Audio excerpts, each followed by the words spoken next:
Welcome to Beacon of Creation, a weekly podcast on game design through the lens of Magic the Gathering. I'm Tim. I'm Gabe Lincoln. Now I'm platypeople. Got returning guest, new guest, very excited. We had to put at the Beacon because a huge article dropped, at least for design nerds, though actually for limited nerds too. It's had kind of a crossover. Is that fair to say? It's had kind of a crossover. Definitely. Oh yeah, I'm in the Lords of Limited Discord and the LR Discord. They have definitely taken notice of this particular article, like what its potential consequences are as a limited player.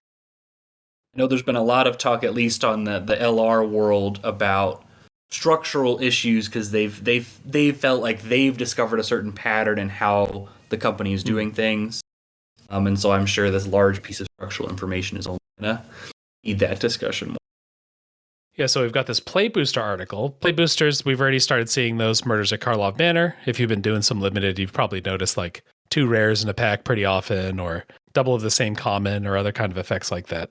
And the packs are a little bit smaller. The sort of like top level change, the main change going from the old draft boosters to the new Play Boosters, is the shift of cards from common to uncommon. So we used to have 101 commons per set. Now we have 81 commons per set. We used to have 80 uncommons per set. Now we've got 100 different uncommons that you can see. The idea here is that there's maybe a couple fewer commons per pack, so we're not going to design quite as many commons. And then maybe, therefore, the density of any given common in any given pack is roughly the same, but just the number of total commons that you see in a draft is reduced a little bit. You have to make sure that when you take away slots that the odds of seeing any particular common are still meaningfully higher than the odds of seeing any particular uncommon. Yeah. So there's more uncommons per pack, but there's also more different uncommons. So you don't necessarily see any given uncommon more often. If you've ever tried to design like a cube that uses rarities or something like that, this is something I've actually done a lot of. You really feel the crunch when you only have like 12, 13, 14 different commons per color. And that's kind of close to where we're at with Play Boosters now. Play Boosters, there's roughly, sets can change up how they work, but there's roughly 15 commons per color, down from 19 commons per color before. Anytime you are cutting that many, cutting like a fifth of the commons out or something like that, it's going to require kind of rearranging how sets are put together. And we haven't really done like kind of a structural set or skeleton-y episode in a long time. So I thought this was a good time to just like get back up to speed what that means, see a lot of examples from Maro's article about what that means, then also get opinions from our 2 guests here on what that shift to fewer commons might mean for the vibes of a set. We know that Wizards has put a ton of thought into like, okay, what are Play Boosters and what do they mean for the limited experience, and like how we have to change design forward. That doesn't mean that they won't have any issues going forward, right? We saw some of that with MKM being a bit of a rough set in some ways, but that does mean that they have put a ton of like man hours into figuring out what is the optimal ratio of each of these things. Yeah. As you mentioned, Murders at Karlov Manor, you can kind of see if we start getting into the nitty-gritty details on this article, there's some mismatches between what Mark Rosewater says is kind of the default of what all the slots are set for and the pattern in Murders at Karlov Manor. And so there's definitely already some lessons learned from their work in this article, from the first time they've done Play Boosters, MKM, to what they now work with after doing this internally for the last couple of years. And that's probably also a good time to point out that like a set skeleton like this is going to have like a lot of specifics on it. Like this is actually maybe the most specifics we've ever gotten in skeleton content for Maro. But I think the other thing to remember when we're looking at the skeleton is that the needs of a set can really change up the specifics of what that set does. Like if you think of disguise in a set, what does disguise do to how like this skeleton fills out and what commons need to do? If you have an artifact set, you have an enchantment set, that's going to push around a lot of these numbers and make certain slots fill a different way. Oh, absolutely. I think if we think of like draft booster era, so to speak, running from like whatever, maybe like Pioneer legal sets. Yeah. If you compare like how those sets tended to be structured to the old skeleton that was put out a couple of years ago, it's like maybe 50% of the sets that they make actually follow that default skeleton. Yeah. Because so often there's some specific set element that pushes for either anywhere from a small deviation to a very large deviation. You can look at MKM here is a great example. They've got a whole cycle of 10 multicolor commons that aren't accounted for with this new skeleton, because most sets don't have any multicolor commons, but they wanted to get a little bit of that Ravnica feel in there. Yeah, if you're taking 10 slots away from your 80 slots to do this cycle, you're going to have to be siphoning away creature slots from different colors at different sizes. You can't just take all the high drops. We saw that Disguise has a variety of creature sizes. You can't take all the low drops. You're going to take a mixture, and that's going to kind of mess with the overall structure of a skeleton. And that's fine. And that's actually kind of what you want. You want to start with the default and then like realize, hey, something about this set wants us to do something different, and that's going to be exciting. That's going to be cool. Maybe a couple other kind of top level things that we want to kind of lay down before we dive into some details here. It is the amount of like creatures versus non-creatures at common. In the pre-Play Booster era, maybe that Pioneer era that Platy was talking about, we had 50%-ish commons or creatures, maybe 52-ish. And now that's up to like around 60%. It's a lot. It's a decent chunk higher, which means that overall, if you imagine we're losing 4 cards per color, we're losing roughly 1 creature per color and roughly 3 non-creatures per color. And so what we're going to see here, and maybe what we'll talk through, is that the creature skeletons per color don't really change that much. You've got maybe a 1 or 2 drop, maybe a 2 drop, another 2 drop, maybe a 2 or 3 drop, maybe a 3 drop. You know, that's going to stay pretty close because it doesn't get crunched very much. But what we will see is that like spells are actually going to get crunched pretty heavily. The default spell slots are going to drop, in White's case, almost by half. This was definitely a slightly surprising thing for me to see when I was reading the article of like, oh wow, they are really cranking these percentages up in a meaningful way. And I think it aligns with the broader philosophy that Morrow lays out. Then we get into the finer points of of like a really meaningful jump in creature percentages at both common due to the really tight slot crunch, and even at some of the uncommon as well. That was very striking. And Gabe, you're bringing up is like maybe your biggest point that we need to talk about here is that like we're also sort of cutting away 1-drop creatures. Right? Over the last year, looking at 17 lands data, every set has been in the bottom half of average number of turns per game in the various draft formats on Arena, because Arena is what 17 lands looks at to collect its data. Like one is a ridiculously fast set at 8.3 turns in quick draft. What's the average there? The average? Yeah. Do you have a sense of like if 8.3 is super fast, what's in the middle? What's on the far end?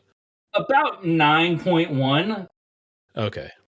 The slowest set is Ravnica Allegiance, RNA. Oh, okay. At 9.9 in Premier Draft, and the fastest set is 1 Premier Draft. Okay. These super fast, aggressive 1-drops like Miner's Guidewing from LCI. W. For a creature bird, flying, vigilance, when Miner's Guidewing dies, target creature you control. So just a super efficient flyer. And this, like... It's super efficient flying. It does everything. It even leaves behind, either drawing you a card or getting you a bit of value. There's Cogwork Wrestler, there's Goblin Tomb Raider. That's kind of the trifecta. Cogwork. Oh, he was a buddy. Yeah. 1 mana, -2, -0. Yeah. Absolutely nutty card. From my point of view, the refrain used to be don't put 1-drops in your limited decks, because the 1-drops that we were getting for many years were just not good enough to be good enough past turn 1. But if you have solid enough creatures, if you've got a combat trick creature, you got like a really efficient flyer, maybe those 1-drops are actually still quite playable. And one of the things that maybe to address that speed issue that we're losing out of this new skeleton are those 1-drops. We won't see quite as many 1-drops.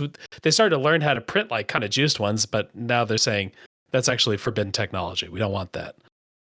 It's a bit of an uncanny valley, right? Where if they're finding that it's really hard to hit the sweet spot, where you go a little bit too far one way, the card is unplayable and no one should ever really pick it. Or if you go just a little bit too far the other way, they're the best commons in the set. They're like, okay, this is too hard of a problem. Let's not force ourselves to try and solve this problem month in and month out and just push all that to uncommon. Yeah, and they are trying to pull the curve up for every color. High drops at common often have this problem where they're not efficient, and also their effect isn't that big because they're a common. But if we could pull the whole speed of the format down a little bit and just make it more okay to play those heavier cards, maybe you get to see them a little more often. They're a little more fun.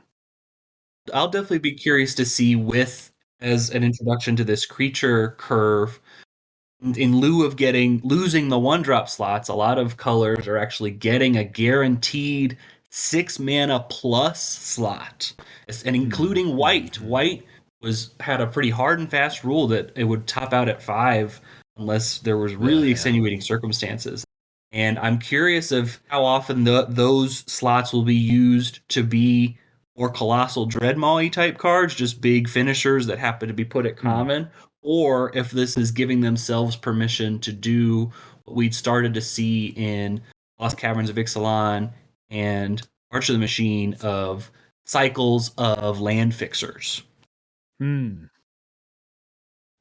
I'm not really sure, actually, because one thing that I noticed reading towards the end of the article and also the green portion, they're going away from really nice fixing. They don't want you being able to splash every bomb and make these turbo good stuff decks. Base green good stuff is a deck in basically every format. Yeah. So you're thinking we might see more of a plane cycling than we see like a basic land cycling. Or even just cycling. Yeah. Oh yeah. Even just cycling. Yeah. Just live on the top. A couple things to maybe like get us all in the same mind space as the listeners and stuff is to talk through one or two of these tables. So like we kind of mentioned, in a color like white, it's almost the same on the creature side. But what we do lose are a lot of non-creature spells in white. We're going from 7 down to 4 slots. So yeah, there used to be kind of 7 default slots for white non-creature spells. First one would be your smaller removal, usually damage to an attacking or blocking creature, your Gideon's Reproach type effect. The next one would be a can't attack or block aura, which sometimes has stopped abilities, so like your pacifisms, your arrests, those type of cards, there was a slot for that.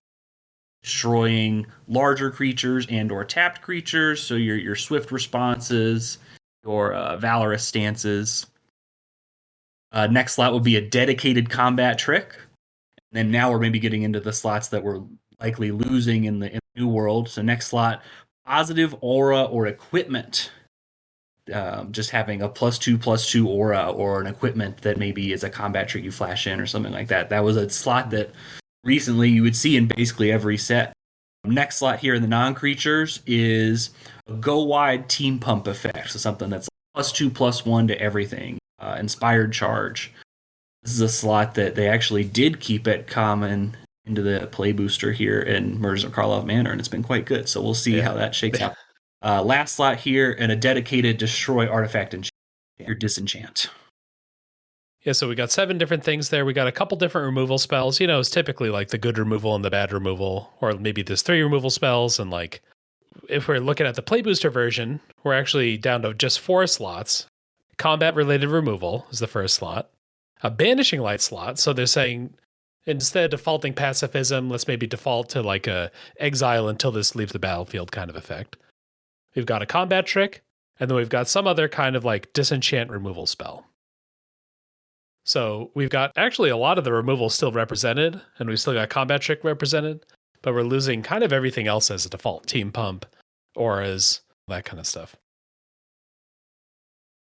what will be a common theme on slots that are lost in these non-creature spaces is either they're getting shipped up to uncommon, or they're getting shipped into creature enter the battlefield abilities instead of being on spells. So you're going to do a team pump, maybe it's on an Angel of the Dawn type creature rather than an Inspired Charge type spell. Mm-hmm. You know, as you keep going further and looking at every other color, the removal has been upgraded for across the board. Everybody's going to be getting more rares, so colors need to be able to remove rares, which tend to be bigger. Yeah. Well, we're going to lose this thing, we're going to lose that thing, we're going to lose that thing. What do we have to keep around? That the answer is like a lot of removal is kind of interesting as a common choice. You're going to be able to pick up your 2, 3, 4, 5 pieces of removal in basically any color pair.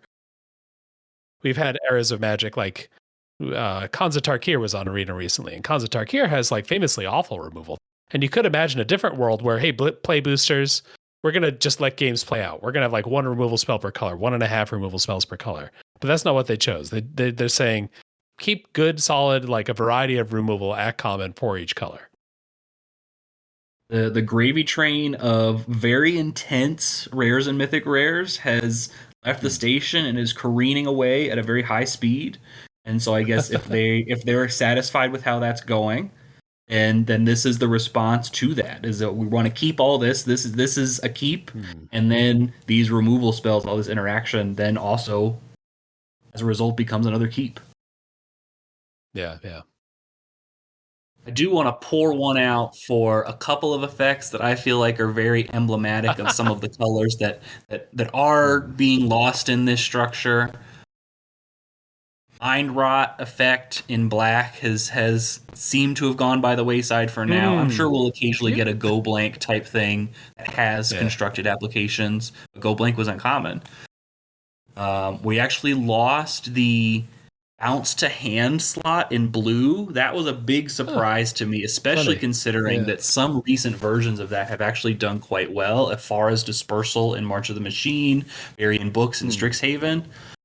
Yeah. I guess that one could actually technically go to the top as well. But that was a big surprise to me because I felt like that was something that was continuing to have an impact in this elevated world of higher power level. The third one being the Act of Treason threatened slot in red. Now, this one, there's maybe less love lost for me on this, just because I felt like it was a little bit more obligatory to try and put in sets at common. And it was like, well, okay, do I now do a sacrifice theme to make this worth it? It's a lot of machinery. So it's maybe a relief to send that up to uncommon, but it is end of an era still. You put it in common in the one set of the year that actually has that sacrifice theme. And then, and then it's the best common in that. One set a year? It's like 7 sets a year. Come on, man. I don't think every set had the Act of Treason, but it felt like every set last year had like red-black sack as a theme. Yeah, they did hit it pretty hard for a while. But I did want to actually ask you, are you missing Mind Rot? Is that like a card that you like have a lot of fondness for, Platty? Oh, I feel like it's just so iconically black, and maybe this is just a function of when I started playing the game and I got like the black starter deck or whatever, and it had Mind Rot in it, and it was the art that has it's very like impressionistic, and someone's like screaming, kind of like the scream peeing, and then there's a bunch of stuff kind of just flowing out the top of their head. It's not gruesome, but it's still made an impact on young me, and so knowing that it hasn't really been making the cut in limited for a while. They've continued to try, and it's continued to just not quite get there. And so I get it, but it's still like, oh man. I think what you're going to be seeing a lot more of in black is like the Deep Cavern Bat effect, where it's when this creature enters the battlefield, look at target opponent's hand and exile a non-land card instead of like just straight up Mind Rot. Very true, very true. Throughout the entire article, there's a focus. Play boosters have up to 3 more rares than your standard draft, right? There are potentially a lot of rares flying around in over the course of a draft. Yeah. Yeah, I think the stats are like there's a 35% chance or something that you get a second rare, and then like another 4% that you get an additional rare beyond that. So 2/3 of packs, or maybe a little less than that, have just one rare, but like a third of packs will have that extra rare. I'll be curious to see if that means on discard stuff wise. I felt like the kind of pilfer agonizing remorse slot that's like 2 mana in black, targeted discard, non-creature spell. I'll be curious if that trickles down to common. Because I know we kind of saw the evolution of like murder was uncommon for a while, and then it showed up in common. It was like, oh man, they're doing it now. So in this play booster era, will we see a similar shift down as like, all right, everyone's playing with targeted discard now. We are evolving the game. We're changing the game. This is now a bigger part of the game, limited than it was before. Huh. Yeah, to keep the black identity of I'm able to stop the threat before it happens by picking your brain. The other big top level thing that we wanted to highlight with the article that's going to like kind of color some of the rest of the discussion is if you're going to pull down the number of like evasive, cheap, fast 1-drops, efficient 2-drops and stuff like that, and you're going for slower games, what are the ways card design wise that you can keep board stalls from being like the default if all the decks are slow, if all the decks are just playing big lumbering 5-drops, my dream world where we're allowed to play 6-drops again. How do we make sure that we don't board stall too hard in that world? And they also said, hey, that also means that the average common is going to be a little bit bigger because you have fewer small cards. We're trying to make the big cards more playable. The average creature, if you just look at every creature together, is going to be a little bigger. It's like half a point of power and toughness. Yeah. I'm assuming in this article, Morrow is, when he refers to power, also referring to toughness as like cards are on average just about square. Right? Ooh. I actually might come in a little hot here. I might disagree slightly on the it'll carry over to toughness bit. We've got these two competing ideas here. We've got creatures are getting bigger, but we're also trying to prevent board stalls. So if you scale everything up, like if you've got 2/2 sitting into 2/2s, it's even harder for 3/3s to get through 3/3s because you've got to have bigger combat tricks. You've got to have more of an army to get through a couple 3/3s and a couple 2/2s. So I wonder if power will increase, but toughness will not increase at the same rate. To make sure that you still have attacks, but the attacks are meaningful. That could be a thing. I am making a giant assumption, but I am assuming that creatures are on average square. All right, so the next thing that I kind of wanted to talk about are how they see keywords being distributed in this new world. Maybe we can even go by color and maybe talk about how this feels. We've got 10 to 12 creatures at common, and what are their keywords? For white here, maybe I'll kick this one off. 11 creatures here, and then 3 of them with flying, 2 with vigilance, 1 with lifelink, a quarter with first strike, and then a fifth of a creature for common in white with double strike. So I guess just over once a standard year, we'll get a double strike common creature. I mean, Morrow explains it right afterwards. He says, yeah, we're trying to avoid board stalls. So we moved first strike and double strike down. And that makes sense. First strike is immensely powerful on defense. Yeah. And I mean, we've seen that first strike is just not used that often in the last couple of years, or first strike only while attacking, or first strike on a combat trick. But here it's sort of codified. We have to get rid of a couple things. We had to get rid of, our common aura or whatever, our pump aura. Well, we're also slimming down on our first strike and just committing and saying, yeah, first strike is like a little treat that we sprinkle in once in a while. That common. I think it's kind of going the way of hexproof a little bit, where it's amazing on one shot per turn combat tricks, and as a persistent ability on a creature, it's just really clunky to design with. Yeah. And if you want that big rare creature, we've got this first strike keyword that you can throw on there. But it's just not going to be something on a lot of creatures at common all the time. I know I had to laugh at that 0.2 double strike number, and I had to quickly look on Spryfall. Currently in standard, we've enlarged standard to 3 years now. But in that 3-year standard period, there is currently 1 common white double striker, Kithkin Billy Rider from March of the Machine. So they are right on the money. Okay. That would be like 0.1 or something, right? That's even lower. Yeah, that's than point Yeah, one. it's like 12 sets. Yeah. Alrighty. Someone want to read off blue for us? Okay, at common, blue has 3 flying, 1.5 vigilance creatures, Yes. 1/2 of a ward end creature, 1/2 of a defender creature, and 1/2 of a flash. And this is out of 8 blue creatures. So we've got 3 flyers out of 8. This is going to be a big part of the common creature suite for blue. We got some vigilance, and Maru even calls out vigilance as a thing that they've added more to blue and want to keep adding to blue. And as a way to, make sure that it doesn't cost too much to attack. If you don't have to tap to attack, maybe you'll want to attack more often. Maybe you can bluff your combat tricks a little bit better. If the attack's free, you throw it in there, you trade, who cares? Oh, but you want to do something tricky? Well, now vigilance gave you the opportunity to do that. I was curious about the 0.5 flash because in my head, my gut impression was that, they try and get like one flash thing in blue each time. And so is this a change? No, it is not a change. There are currently 6 blue flash common creatures in standard. So they are right. They are actually right on the money this time. That's cool. Yeah, they don't have one in MKM, but they do have Cogwork Wrestler in LCI. Champ. The bell holder. Yeah, I guess you don't need that much flash in Carlisle Manor because you have 50 disguise creatures that are giving you the flash vibe. All right, we want to talk about black a little bit. Yeah, so we've got, as its keyword distribution, 2 flyers with different powers, 1.5 menace, 1.25 death touch. I'll be curious how they implement that. And 1 lifelink. And there is a note in the paragraph underneath that the lifelink in black is often skewed a little bit more towards a larger creature to try and contrast with white's use of lifelink. I thought that was an interesting little. Just like a chunky 5/5 for a lot of mana that has some claws on it. Yeah, some big thing to do with lifelink.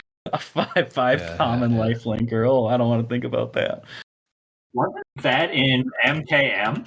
Oh no, it can gain life. Oh, okay. Rot Farm Mortipede in MKM, which is 3B for a 3/4 that whenever one or more creature cards leaves your graveyard, it gains +1/+0 and menace lifelink turn. Yeah, that's kind of the thing that I'm hoping for, like a 4 or 5 power source of lifelink. In Brothers War, Trench Stalker, 5 mana, 4/5. As long as you've drawn 2 or more cards this turn, gets Death Touch and lifelink. You get. I felt like the 2 flying was a big jump up. I know we regularly see a black flyer. It's not like flying is unusual in black, but expecting 2 every time, they are really committed to that fewer board stall situation of really increasing the amount of evasion around. That the base creature that you're going to get a common isn't going to be at like a huge rate, but is at least going to serve a real role in the game. Red's also at 9 creatures, so the kind of keyword suite at common here: 1.5 trample, 1.5 menace, 1.5 haste. So trample, menace, haste in kind of equal measure. Reach, let's solidify that reach. And then actually white's same approach to first strike and double strike. A quarter of sets have a first striker, a fifth of sets have a double striker. Red doesn't really have an evasion it likes too much. That's a good point. Haste is kind of pseudo evasion. Yeah. So Red's gonna have a bit of trample, a bit of menace, a bit of haste. And once again, we're avoiding board stalls by having first strike and double strike very low. Yeah. I like the reasoning behind menace. Right? Menace is just a good keyword. It's fun. Use it more. There's no need to reinvent the wheel or try to color hose or anything. Yeah. The one that jumped out to me is reach. Please think another time before you cut your red reach creature is sort of the message to me here. Give it that 3/1 or something else that has reach. It can still get some aggression in, but it can also block a big, like a pretty big flyer too if it needs to. They've kind of been trying to carve out a space in red flavorfully. Green has all these really nice flavor hits with spiders and archers, usually like elf wood archers, that both make sense of like snaring flyers. I feel like they've kind of tried to put it on like cyclopses and ogres in red, and that's somehow, and maybe with they've been doing this enough that it now processes for people. But I'll be curious how this goes with a dedicated red slot, and hopefully that doesn't lead to too much quote unquote secret reach. Yeah, hidden reach is a big threat. Yeah. Where it's like, oh, the art isn't super obvious that this has reach, and then there's a gotcha. And so I'll be curious to see if that flavor seed they've been planting for a couple years really comes through as this dedicated slot debuts, or if they've got a different plan for it of how they'll sell reach and red. They did it 3 times in the last year, is people that throw things. Yeah. One had resistant skywarding, which is a 5-mana 5/5 menace creep. It has like a spear in its art, and it's throwing it up. And then Woehead Skewer Slinger, which is a 1/3 for 2, I think, that pings when it attacks or blocks. And then there was also the Onake Javelineer in Mom. Yeah. That is also a dude throwing a thing. Yeah. You either got to be tall or you got to be throwing a pointy thing. Those are the two. Or I guess be an orangutan. I was about to bring up the orangutan. You see, monkeys throw things too, right? They are famous for throwing poop. The biologists out there will have to get it. Like, do monkeys regularly snare birds? I don't even know if that's like, is that a thing in nature? It is in the magic world. He can jump twice as high in fantasy worlds than he can in the real world. And speaking of reach, Gabe, you want to break down green for us? Yep, green with 10 creatures is going to 1.5 vigilance, 1.5 trample, 1.5 reach, 1 death touch, 0.5 ward, and 0.2 haste. Mm-hmm. The 2 big things that stand out to me is the guaranteed death toucher. Right? We've got really big creatures. Green can't just say, kill a man. What do we do? You want to give green, creature-based ways to deal with, mythic rare bombs. The death touch is a way to deal with that. And also, the other thing that is important to bring up while we're talking about dealing with mythic rare bombs is that green gets both a fight and a bite at common. So it's getting one of each kind of its creature-based non-combat trick removal. The days of our Simic 0 removal spell deck are maybe in the past. It's definitely an interesting combo because I feel like with kind of there wasn't always Sedge Scorpion 1/1 death touch in every set, and there wasn't always a bite in every set. Sometimes it was a fight. Now with these ratios of there always being a death toucher and there always being a bite, always have that combo available now, and I'm curious how that will feel to green to have that kind of Doombladey type effect. And you have to assemble a combo to do it, but that was something that wasn't always available from set to set. That was that was a texture thing where sometimes green is getting its fights through because its creatures are just really big, or sometimes it's getting its fights through because it's Ambuscade and it's a +2/+2 or something. But now you always have the death touch bite combo available, presumably every set. I'm curious to see how that feels. We got that 0.5 ward N, which I have a very difficult time being excited about at common. And then we got a 0.2 haste, which we haven't really talked too much about yet. That green can get like a little common haste creature as a treat. I get a feeling that green's haste is going to be, Praetor Hoof Behemoth. Not like actually that card. But, giant creature coming in and beating your face in the turn it comes down, whereas red is a lot more, I'm going to play haste. I'm going to play another haste. I'm going to play a third haste. Yeah. Send get ahead of the curve, everybody in. The ward thing makes a lot of sense if it's on like a bigger beat sticky creature. Okay. Yeah. Give me a ward 3 on a 6-mana 6/6. Yeah, sure. Especially if it has like, at the beginning of your upkeep, do a thing. effect, like put a +1/+1 counter on another target creature. Whenever this attacks, blah, blah, blah. Yeah. The kind of thing where you want it to survive until the next turn, but it's big and it costs a lot of mana. And if it doesn't, it's a huge blowout. Okay. You're convincing me.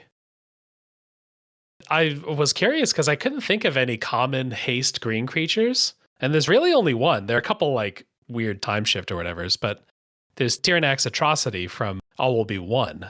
And that's like a big haste toxic 3 creature. That's like the only like real green haste creature until now. There was also when they did Riot in Ravnica Legion. That was the other one. Oh, good point. Oh, yeah, you're right. So that is it. It is just that and the All Will Be One card, I think. And I guess with Riot, it almost would have been seen as like a provisional thing. Like, hey, we need this keyword to work, so we got to put it on 2 commons.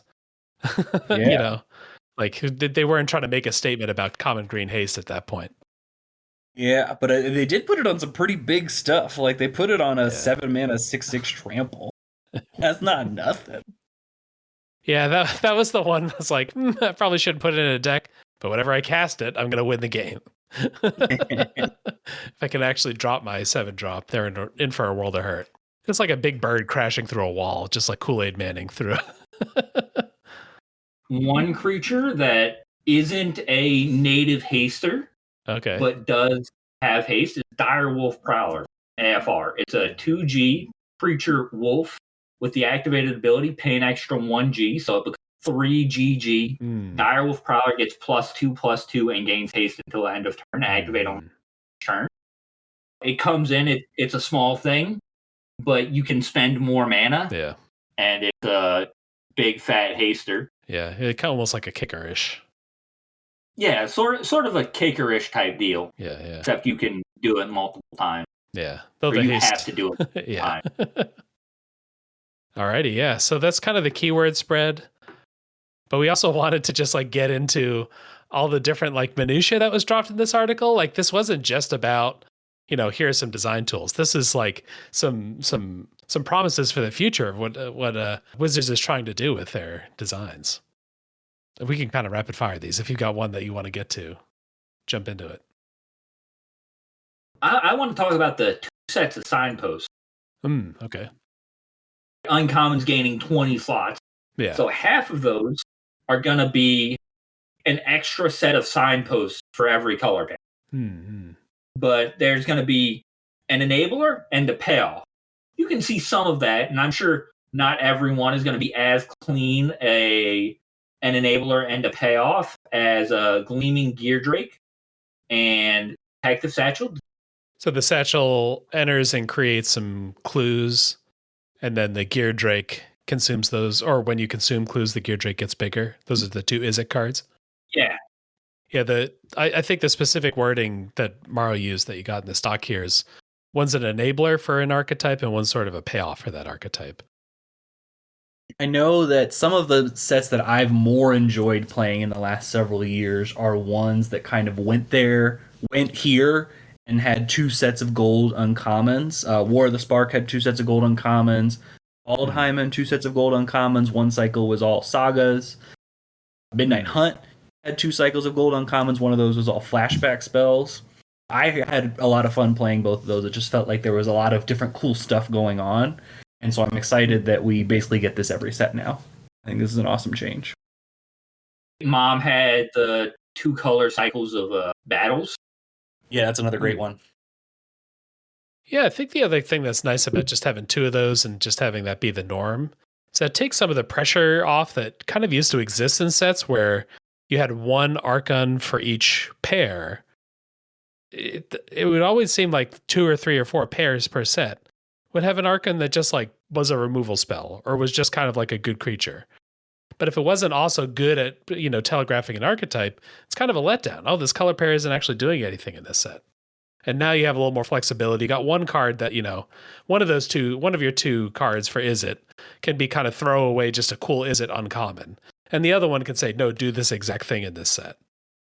We definitely see that in Murders at Karlov Manor with, in green-black, for example, Insidious Roots, the enchantment. That's really like what the archetype is doing of the exiled creatures from your graveyard. And then Crawl Whipcracker is just, you want to play this. This is just good in this set. It's probably good in Standard too. Or with White Blue, they have their signpost that's the detective +1/+1 lord. And then No More Lies, which is just a mana leak that's white and blue. And you can play that and it's good. And it's also good. Those are both great examples.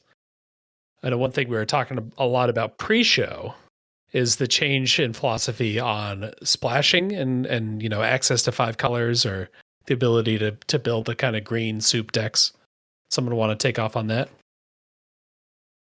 So in both green and the artifact fixing slot at common, they typically would have a harrow or a cultivate or something. So you can search your library for a land, but now instead it'll be like a look at the top five cards of your library. You may put a creature or land card from among them into your hand. Yeah. And the sort of mandate here is, the ability to just get any of the 5 colors that you want very reliably is going to go down a little bit. Green's going to be a little worse at it. Colorless is going to be worse at it.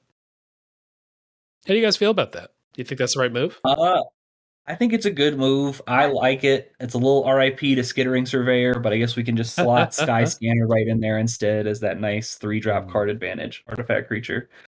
I like it. And the other side of the coin is that they're also looking to put more colored pips on the rares and mythic rares so that you can't, you don't have the tools to splash them, and they're also just harder to splash in general. I think we saw that a little bit on Vein Ripper in Murders at Karlov Manor. That's the 6 mana, 3 black, huge vampire that's flying, ward, sacrifice a creature, and whenever stuff dies, drain your opponent for 2.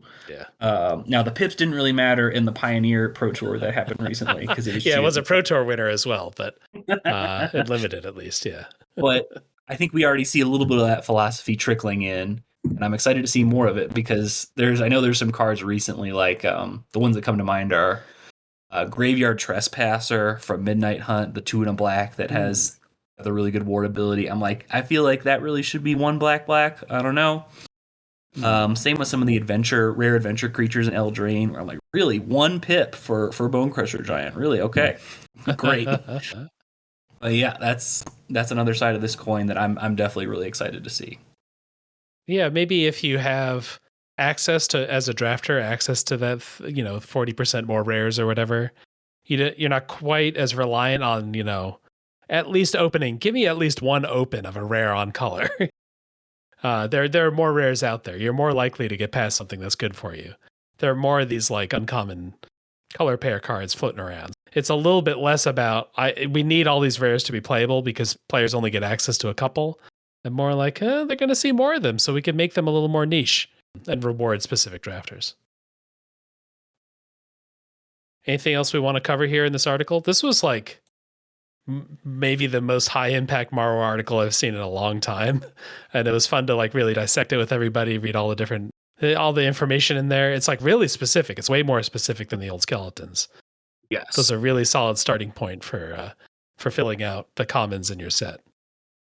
With that level of specificity, both in the article and just in practice of how it's going to manifest in these sets, are the seams on how the sausage is made going to be a little bit more visible.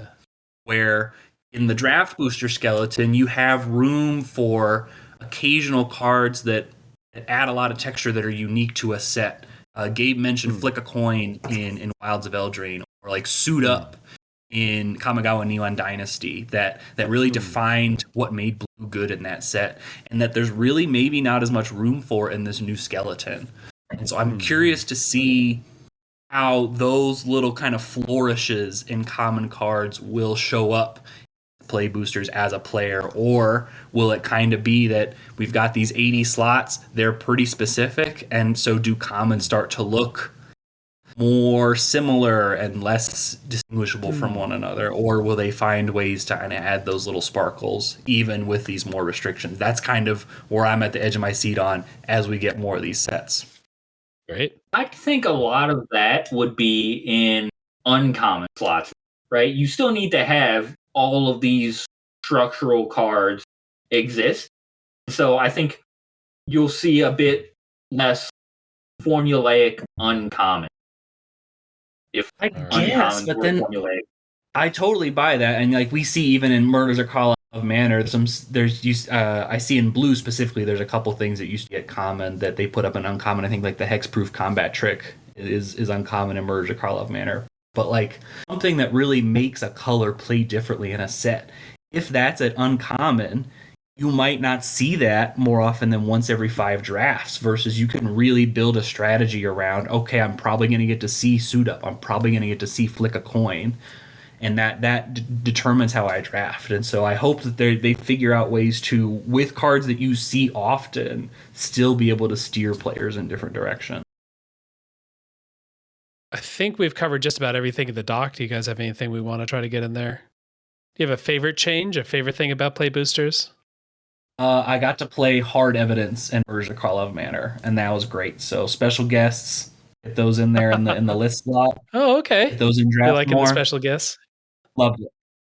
My favorite thing, the idea that when you have a rare land, the rare land cannot be in the normal rare slot. Oh, okay. They did that for MKM with the Surveil land. Yeah. I think that is a great idea. Not because it's necessarily good for enfranchised players, but because it is amazing for like the experience of the non-enfranchised player. That's kind of a tale as old as time. I remember being a kid opening revised booster packs and hating that when I got lands as my rare. So it's been on the to-do list for maybe 30 years to get these cards out of the showcase slot. And now they finally have a way to do that with these play boosters. And they even, in the slot that they do show up in, they more frequent than rare lands were in old draft boosters. Yeah. And they're still fun. They're still valuable. You know, all these, even though they're in that extra slot, they're still like $3, $4, $5 each. So they haven't, like, Wizards hasn't given up their pack value in exchange for this nice thing. We just get it extra.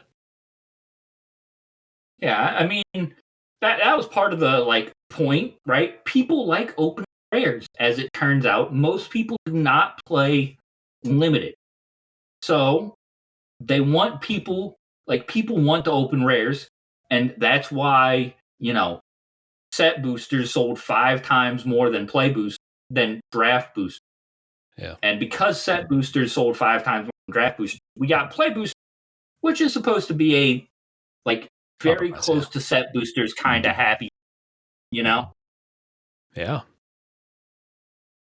Alrighty. Well, that sounds like our time to wrap up this episode here. We've kind of given sort of an overall structure of these packs. We've got to dive into a bunch of minutia, which I am personally a huge fan of. I love learning all these little things about how sets should be constructed. But before we get out of here, I want to always remind people of our design challenge for the month. This month, we've got Year of the Dragon. Design a new version of one of the Elder Dragons. You could use the original 5 Elder Dragons or any other printed Elder Dragon. As usual, we've got bonus points to shoot for. March Enemy. This card will probably win you the game if your opponents don't manage to remove it in time. You know, a lot of these big 7-mana cards, we talked about that earlier, of why we need Ward maybe. You slam down this big card and you're like, well, they might remove it, but if they don't remove it, I'm going to take over. I'm the arch enemy now. And then Gabby's bonus points, Broodmother. Pick one of the existing Lady Elder Dragons or otherwise use some feminine flavor text. What dragons jump out to you guys? Platy, do you have a favorite Elder Dragon? Gabe, do you have a favorite? Ooh, I really like Beladros Witherbloom. Oh, okay. The one that makes pests and you can pay a bunch of life to untap all your lands. It just has a certain old school feel to it. But it also is totally seamless with what everything else that its faction was doing in its set in Strixhaven. That one really jumps out to me. I like that one a lot. Alrighty. Gabe, you got a favorite? I'll be honest, I haven't looked at like the old Elder Dragons. Yeah. But I did make the wax figure version of Nicol, the OG Nicol. It's like 5 mana. You can pay blue or black or red. And it's whenever it's combat damage, your opponent discards a card. Yeah, a little mini version. Yeah, I like that. We get some mini versions of these giant creatures. That could be a cool niche. Maybe we'll see something like that in the submissions. That's going to be due end of the month, March 29th. And this is the end of the podcast for the week. Jump in the Discord. That's where most of the action is. That's how, we kick this discussion off. If you want to be on an episode, that's usually where I'm finding guests. You can also check out beaconofcreation.com if you just need to see card images and stuff like that. And the Beacon of Creation YouTube channel, where we got a couple videos going up. People are enjoying those. Thanks for coming on, you guys. This was a great discussion. Yeah, I had a lot of fun. It's definitely something I would like to do again at some point. All righty. No, Always happy to chat about drafting stuff. Oh yeah, drafting. I've been trying to make time every set now. I'm trying to get my 10 drafts in minimum. I was letting it get rusty for a little while, but now I'm recommitted. Anything you want to tell people about? Anything you guys want to plug? We've got Revolution World Championships coming up in April. Oh. It'll be 16 of the people that have won various tournaments or done well in kind of league play. I'm sure we'll have lots of coverage out for that coming soon. Very cool. Well, I don't have anything Magic related. Okay. You can plug something else. I do have, at the end of next week, I am going to be running a beginner killer instinct tournament. Oh. You win, you get banned. That's right. You're too good. So get out of here. Very fun. That got a big recent patch, right? Didn't that get like a big thing recently? Well, it was shockingly large for a 10-year-old game. Is what I'm going to say. Yeah. I just got free to start doing these again. And if you want to know more, you can contact me on Discord, or you can go to Gabe Lincoln 0, GABELINCOLN 0 on Twitter. I'll try to remember. I played that when it first came out, and I was grinding some online matches, but I can't remember the characters very well anymore. I don't know how useful I'd be in a real match now. Who's your favorite? I play Tusk. He's a big Viking man, and he swings his sword and does like 20% on the one swing. Oh yeah, they got the Battletoad in there. I forgot about that. They do have the Battletoad, yes. The Battletoad used to be the best character in the game. Okay. Yeah. Until a year ago or whatever. Until like the start of December when the patch came out. Alrighty. Maybe I'll just drop back to one of the classic guys like Fulgor or Glacius and hit some buttons. Yeah. Alrighty. If you need to reach me, you can find me on the Discord, Tim F. Riley. And most of all, thanks for listening.